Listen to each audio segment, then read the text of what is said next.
Joshua chapter 10. Now when Adoni-Zedek king of Jerusalem heard how Joshua had taken Ai and had utterly destroyed it, as he had done to Jericho and her king, so he had done to Ai and her king, and how the inhabitants of Jabin had made peace with Israel, and were among them. They were very afraid, because Jabin was a great city, as one of the royal cities, and because it was greater than Ai, and all its men were mighty. Therefore Adoni-Zedek king of Jerusalem sent to Hoham king of Hebron, Param king of Jarmuth, Japhia king of Lachish, and Debir king of Eglon, saying, Come up to me and help me. Let's strike Jabin, for they have made peace with Joshua and with the children of Israel. Therefore the 5 kings of the Amorites, the king of Jerusalem, the king of Hebron, the king of Jarmuth, the king of Lachish, and the king of Eglon gathered themselves together and went up, they and all their armies, and encamped against Jabin, and made war against it.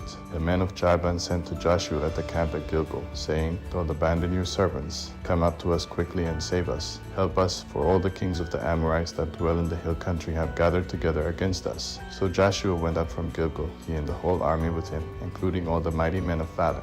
Yahweh said to Joshua, Don't fear them, for I have delivered them into your hands. Not a man of them will stand before you. Joshua therefore came to them suddenly. He marched from Gilgal all night. Yahweh confused them before Israel. He killed them with a great slaughter at Jabin, and chased them by the way of the ascent of Beth-horon, and struck them to Azekah and to Makkedah. As they fled from before Israel, while they were at the descent of Beth-horon, Yahweh hurled down great stones from the sky on them to Azekah, and they died. There were more who died from the hailstones than those whom the children of Israel killed with the sword. Then Joshua spoke to Yahweh in the day when Yahweh delivered up the Amorites before the children of Israel.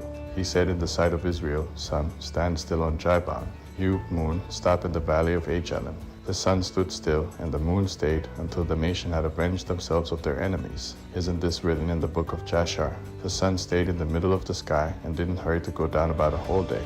There was no day like that before it or after it, that Yahweh listened to the voice of a man, for Yahweh fought for Israel. Joshua returned, and all Israel with him, to the camp to Gilgal. These 5 kings fled, and hid themselves in the cave of Makkedah. Joshua was told, saying, The 5 kings have been found, hidden in the cave of Makkedah. Joshua said, Roll large stones to cover the cave's entrance, and set men by it to guard them, but don't stay there. Pursue your enemies, and attack them from the rear.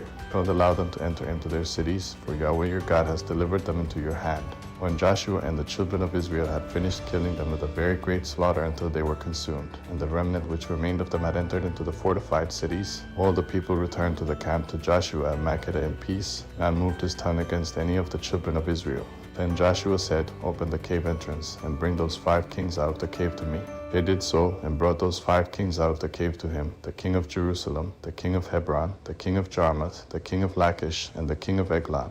When they brought those kings out to Joshua, Joshua called for all the men of Israel, and said to the chiefs of the men of war who went with him, Come near, put your feet on the necks of these kings. They came near, and put their feet on their necks. Joshua said to them, Don't be afraid, nor be dismayed. Be strong and courageous, for Yahweh will do this to all your enemies against whom you fight. Afterward Joshua struck them, put them to death, and hanged them on 5 trees. They were hanging on the trees until the evening. At the time of the going down of the sun, Joshua commanded, and they took them down off the trees, and threw them into the cave in which they had hidden themselves, and laid great stones on the mouth of the cave, which remain to this very day. Joshua took Makkedah on that day, and struck it with the edge of the sword, with its king. He utterly destroyed it and all the souls who were in it. He left no one remaining. He did to the king of Makkedah as he had done to the king of Jericho. Joshua passed from Makkedah and all Israel with him to Libnah, and fought against Libnah. Yahweh delivered it also with its king into the hand of Israel. He struck it with the edge of the sword and all the souls who were in it. He left no one remaining in it. He did to its king as he had done to the king of Jericho. Joshua passed from Libnah and all Israel with him to Lachish, and encamped against it, and fought against it. Yahweh delivered Lachish into the hand of Israel. He took it on the 2nd day, and struck it with the edge of the sword, with all the souls who were in it, according to all that he had done to Libnah. Then Horam king of Jezer came up to help Lachish, and Joshua struck him and his people, until he had left him no one remaining. Joshua passed from Lachish, and all Israel with him, to Eglon, and they encamped against it, and fought against it.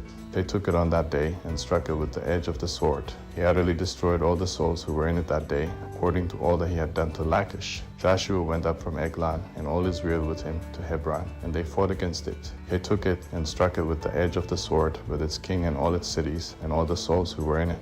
He left no one remaining, according to all that he had done to Eglon, but he utterly destroyed it, and all the souls who were in it. Joshua returned, and all Israel with him, to Debir, and fought against it.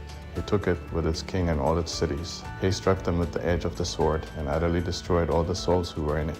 He left no one remaining. As he had done to Hebron, so he did to Debir and to its king, as he had done also to Libnah and to its king. So Joshua struck all the land, the hill country, the south, the lowland, the slopes, and all their kings. He left no one remaining, but he utterly destroyed all that breathed, as Yahweh, the God of Israel, commanded. Joshua struck them from Kadesh Barnea even to Gaza, and all the country of Goshen, even to Jabbok.